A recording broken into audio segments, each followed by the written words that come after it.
Look how clean this thing is inside. I beat the living piss out of this thing and it's just fresh inside, so that's a good sign.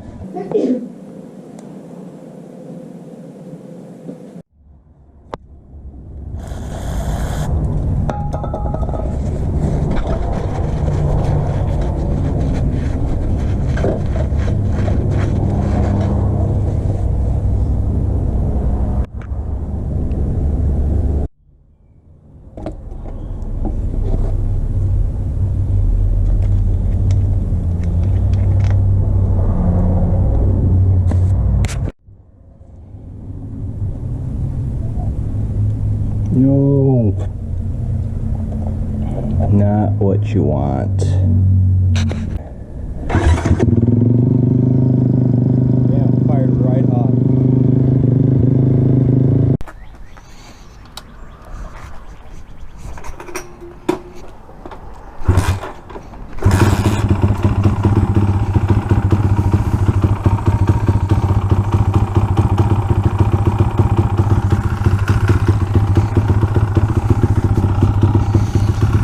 Let her warm up for a second, take her out for a rip.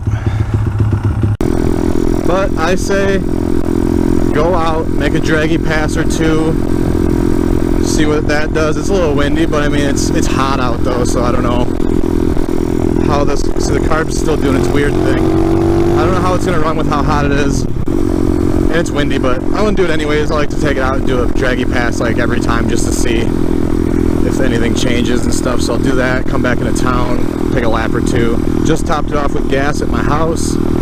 Got some fresh 91 from this gas station. I like to run 93, but I had to fill the lawnmower up, so all I got's 91. So it'll have to do. But I don't think it really makes that big of a difference in this thing. So, oh well. Wait for some cars to go by. Should be good.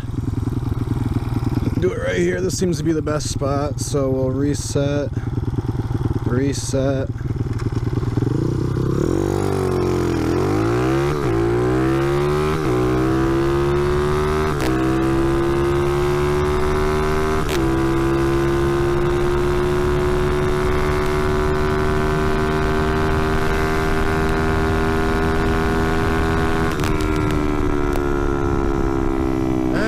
The greatest. I think it was a 16.2 on that one.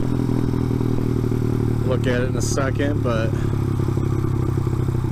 16.2, I think 15.98 or 9.7 is the best I've gotten. Ooh, she wasn't neutral there. There's neutral. That's fine, we'll let her cool down. That was a 16.26. I want to see how many miles per hour it was.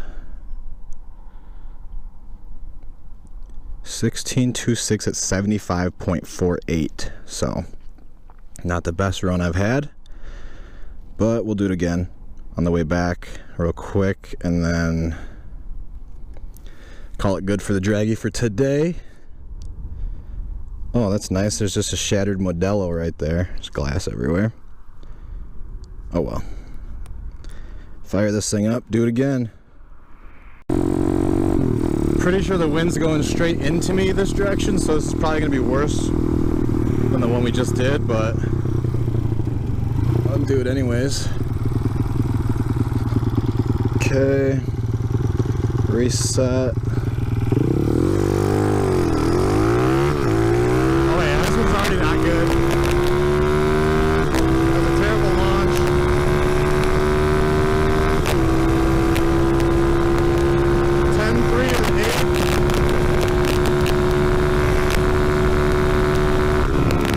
Yuck, 17.17. Yeah, that's not good. Oh well, at least we got today's runs in. The headwind's pretty strong this way, but it is what it is. Always fun to do it.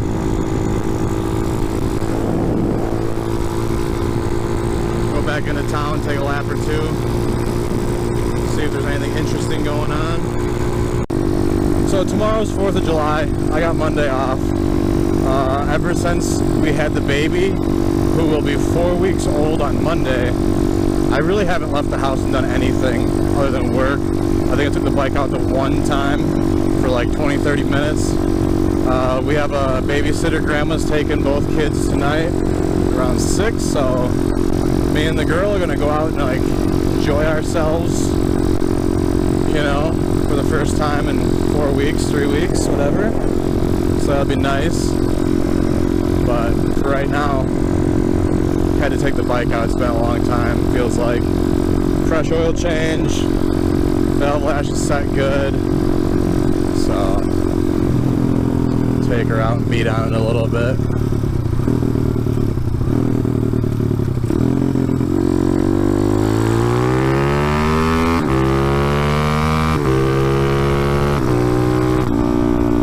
Just like that, just no clutch it, just speed shifter, let her eat. Probably not good for it. I did it on my 140 all the time, never had a problem, but I did hear the transmissions in these 190s and 212s are like kind of fragile, but as long as you do it right, I don't think it hurts anything. If it does, big deal. Do it anyways. As long as it's more fun for me to ride, I'll do it. Don't care. If I gotta buy a new motor, repair it, so be it. As long as I had fun. Ripping past people fit.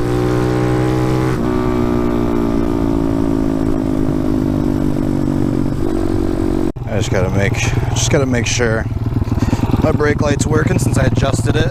Yep, we're good. I just like to make sure it works so people can see it because, you know, don't want to be sketchy. Not have people know when I'm stopping and whatnot, so good to know. Always doesn't hurt to check. Since the little adjuster for the brake thing is just a little plastic nut threaded onto like the sensor, so I like to double check it every now and then.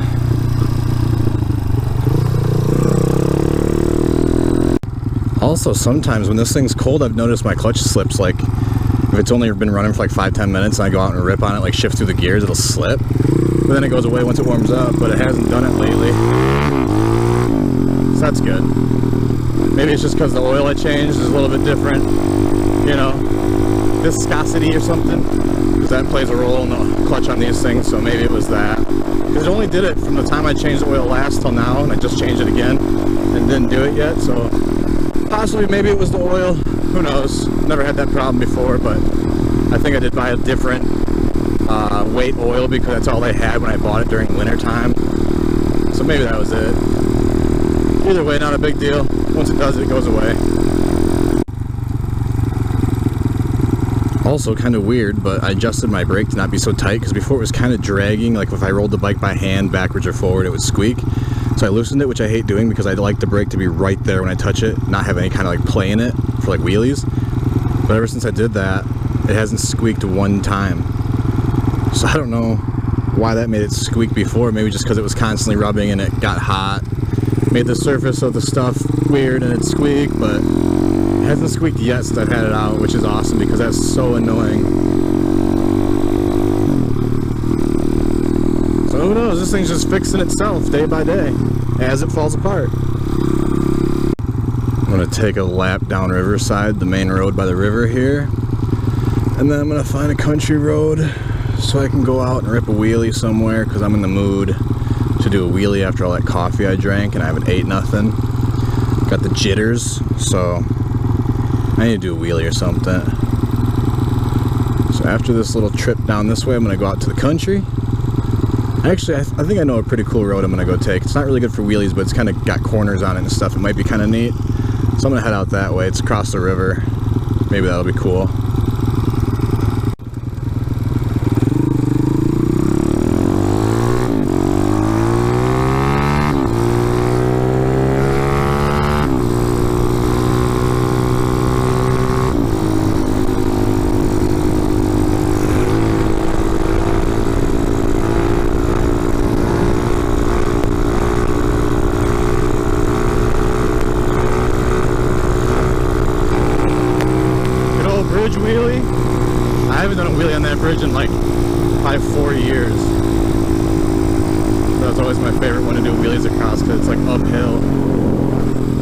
So here's that road. It's kind of like windy.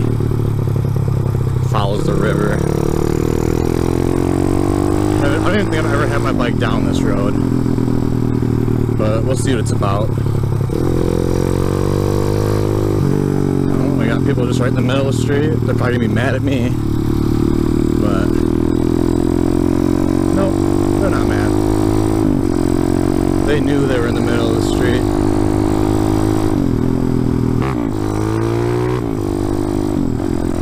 There's some nice houses over here. The river's like right through those trees.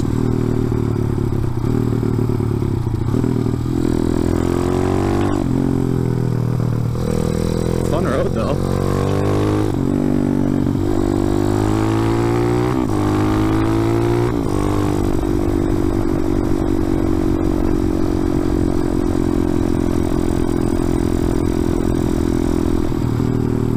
I just don't remember this road good enough to really go fast on it. I don't know where the turns are, how sharp they are. Very rarely I'm on this road. If I have like a job for work back here or something, I'm back here, but it's only like twice ever. So I don't want to push this thing too hard, but it's still kind of fun out here. And I think it just breaks off into the subdivision now, but yeah, dead end, I think. So I'm gonna cruise back into town. Take the bike out again later.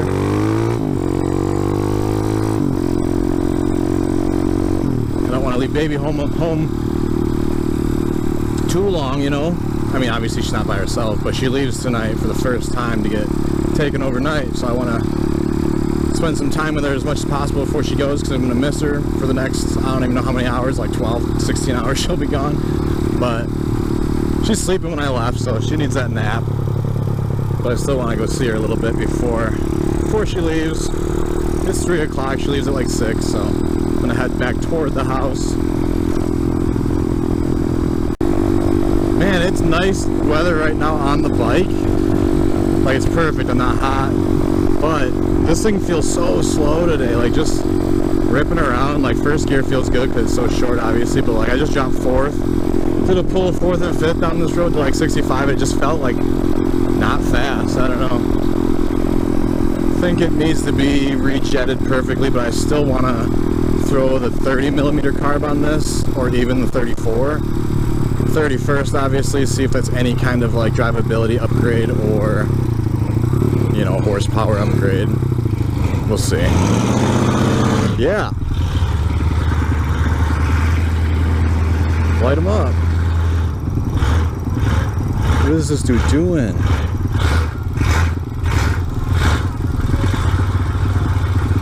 Light those babies up, son.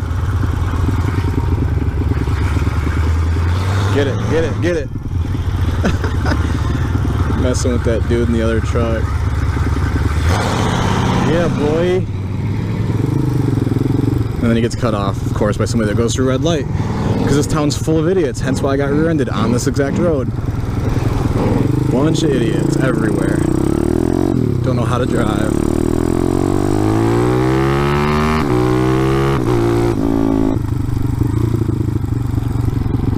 And I'm like, part of my taillight's somewhere down the floor over here somewhere probably. But who cares? Make sure this dude behind me doesn't hit me. Have a repeat.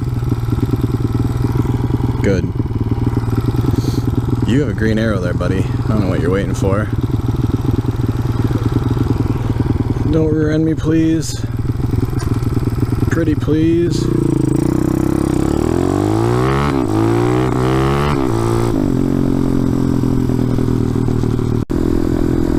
Oh, we got a Chrysler 300 donked out. Just donked out.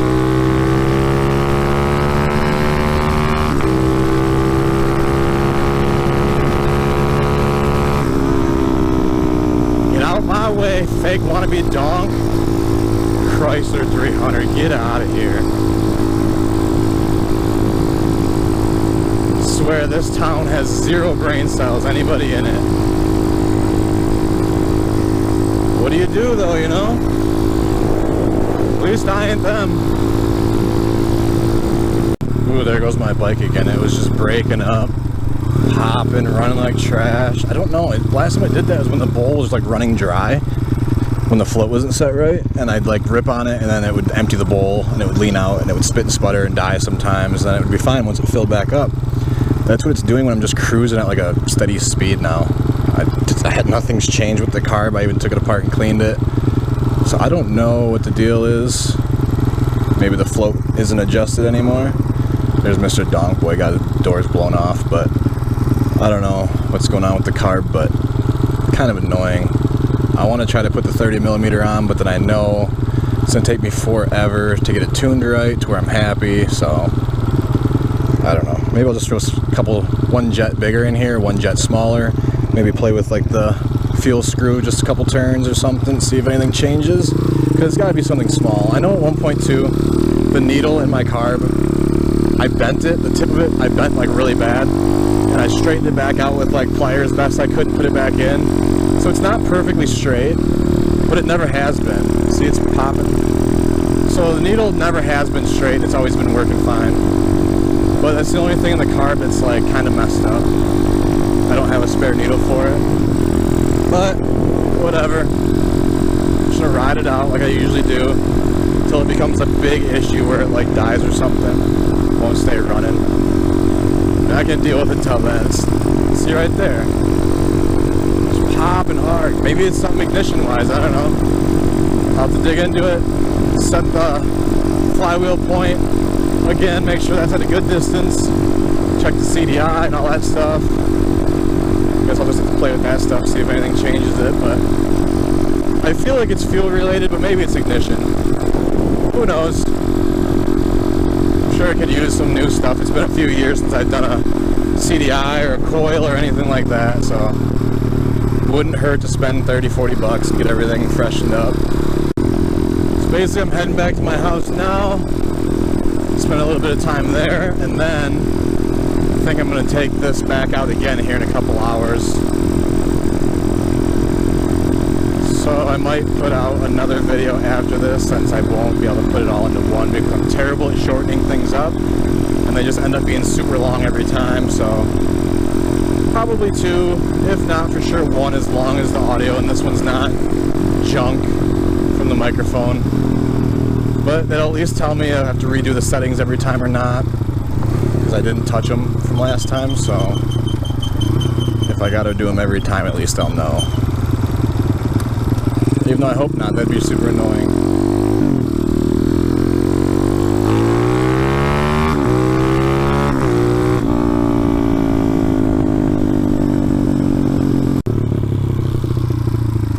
Jeez, I just sat at a four-way stop sign when it was the other two people's turn to go, clearly, and they sat there and sat there and sat there, and I finally had to go.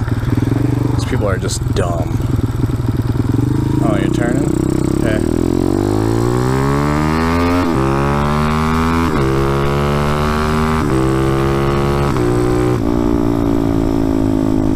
Papers, cripes, people.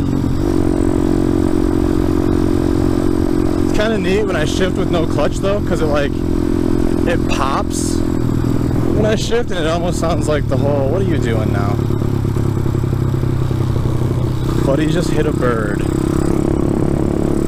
He hit a fucking bird, and he parked in the middle of the street and kicked it around to see if it was alive. Then he's kicking it to the curb. It's a bird, dude. Just, you're gonna cause an accident because of a bird? Anyways, I swear to God, the things I see in this town never seem to like, I'm just never disappointed, I guess. I guess that's a good way to put it.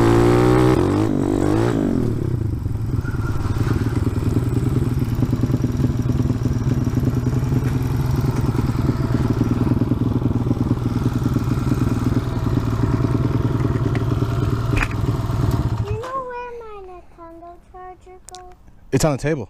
Kitchen table. Oh. The switch? Yeah. Yeah, it's on the kitchen table. Hi, baby. Okay. We've been outside baby. For a good while. She's been outside? Yep. But we're going to go inside now. She's getting all sweaty. Hold on, I got her. Hi, baby. I was just readjusting her. And now I'm blinding her.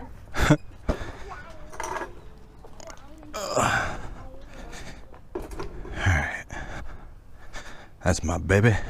I'm going to just show the Draggy, even though they were completely useless and junk, but show that quick, and then I'll also show you how much gas I used, because it was full when I left my house. Haven't stopped and filled up at all, and I've put on, so 23 miles, plus obviously you have to add just over half a mile for the 2 Draggy runs, which are wide open the whole time. And we'll see how much gas I used. This is obviously the stock plastic tank from 1970. So obviously this is just gonna show like where my fingers are would be to the brim full of fuel. This might tip over, honestly. So this would be absolute full. I'm at right here, so I still have that much fuel in the tank. So a little under half tank at 20, we'll say 23 miles, 22 and a half miles of nothing but beating on it for the most part. So there's just a little idea on fuel mileage. And then obviously if you know the shape of the gas tank, it's not just more fits up top, and then there's that little bowl down at the bottom. So obviously there's not exactly a half tank left per se because of the way the tank's set up, but you know what I mean. So let's see what happened with these. Ooh, that one was only 69. Where is it? 17.7 at 69.2. 17.17 at 69.2. That one was terrible. The other one was a 16.26 at 75. Also terrible. Because before we set the best so far at a 15.97 at 77.0. So that's the Draggy. Another thing, the wing for my car showed up. So this is the new, it bolts, or it doesn't bolt. You basically have to panel bond it, you glue it to the trunk. So this is like a one-piece duckbill style wing for my car. That's gonna go get painted when the car gets repaired. I don't know if I showed this yet, but here's the new rear bumper. Obviously it's not brand new. Somebody had this on their car that was painted this really cool looking, like, I don't know, it's like a sparkly blue slash it looks purple and it looks black in certain lights. But it's in really, really good shape. So body shop will just have to strip this, paint it white to match my car. And then I have a brand new OEM crash bar for the rear as well. So those are the parts for the car that go in when it gets repaired. But yeah, other than that, don't have much other news. So peace.